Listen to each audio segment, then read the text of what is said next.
যাবৎ আমরা ইউজিসি প্রাঙ্গণে অবস্থান করতেছি আমাদের বিশ্ববিদ্যালয়ের পরিচয় সংকট নিরসনের জন্য। আসলে বিগত 3 দিন যাবৎ আমাদের অবস্থানটা এখানেই শেষ না। আমাদের অবস্থানটা গত 3-4 মাস যাবৎ আমাদের বিশ্ববিদ্যালয়ে হয়ে আসছে। মানে 3-4 মাস যাবৎ আমার বিশ্ববিদ্যালয়টা অচল অবস্থায় পড়ে আছে এবং আমরা ইউজিসিতে আসার পূর্ব পর্যন্ত আসলে আমাদের এখান থেকে যে একটা রেকমেন্ডেশন লেটার আমাদের মন্ত্রণালয়ে গিয়েছে, সেই কার্যক্রমটাও আসলে সম্পন্ন হতো না যদি আমরা এখানে অবস্থানটা না নিতাম। এবং এখন পুরো দায়িত্বটা বর্তায় মন্ত্রণালয়ের উপর।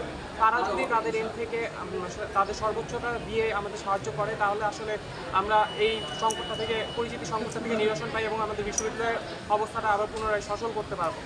কিন্তু আমরা ঊর্ধ্বতন মহল থেকে প্রতিনিয়তই আশ্বাস পেয়ে আসছি। পূর্বের ন্যায় আমরা এখনও আশ্বাসই পেয়ে আসছি। গতকালেও আমাদেরকে আশ্বাসই দেওয়া হয়েছে।